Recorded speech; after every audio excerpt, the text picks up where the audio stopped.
Ciao everybody, I'm Giacomo Vannelli and welcome in the brand new showroom of Sanremo in Milan. Today we are going to talk about water. Water seems an easy element, but it's not. And today we have here a great friend of us, Sergio Barbarisi from BWT. Ciao Sergio. Good morning, Giacomo. Okay Sergio, my question now is, how can we measure the water content? There are any instruments in the market that can help us to understand better our water? Of course, there's many methods to measure the water, to evaluate what is dissolved in the water that we are using to make coffee. The first way to evaluate the water that you're going to use to make a coffee is the first and the most natural is to send the water to a laboratory, but this is even the most expensive one. So, because we like to make things simpler, I will tell you, Giacomo, that the three things that you need to have always in your backpack are a conductivity meter, the total hardness test kit, and the alkalinity test kit. The conductivity meter is like a pen with a display, is a probe that you just need to dig into a cup of water, and it will tell you a number.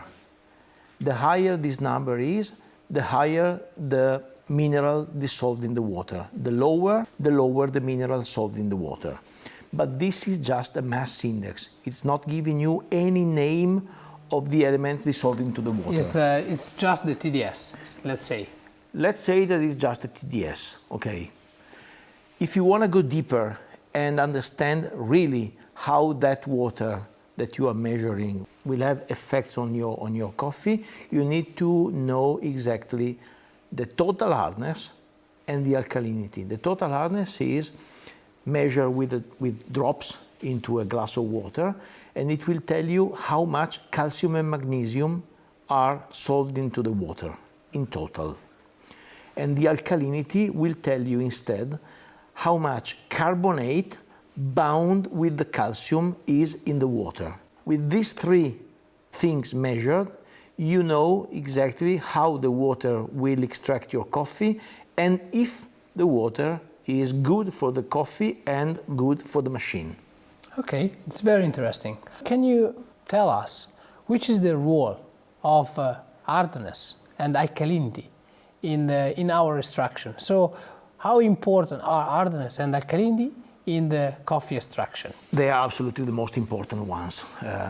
Okay, we know that some things don't have to be in the water. For example, the chlorine, the disinfectant. The starting point is that chlorine doesn't have to be in the water. Otherwise, the coffee will result as bitter, and we don't want it to happen.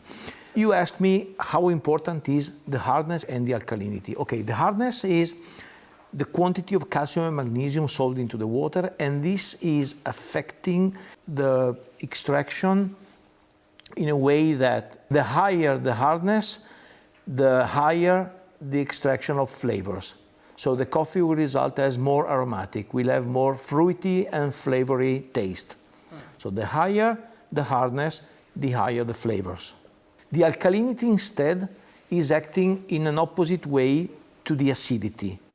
So the higher the alkalinity, the lower the acidity. The lower the alkalinity, the higher the acidity. Because the alkalinity is the power that the water has to buffer the acidity in the water.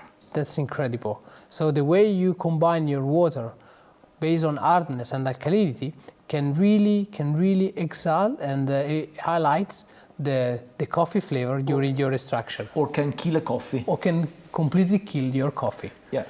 Thank you, Sergio, for your answer. You really help us to understand more about the coffee extraction and the role of water in our extraction.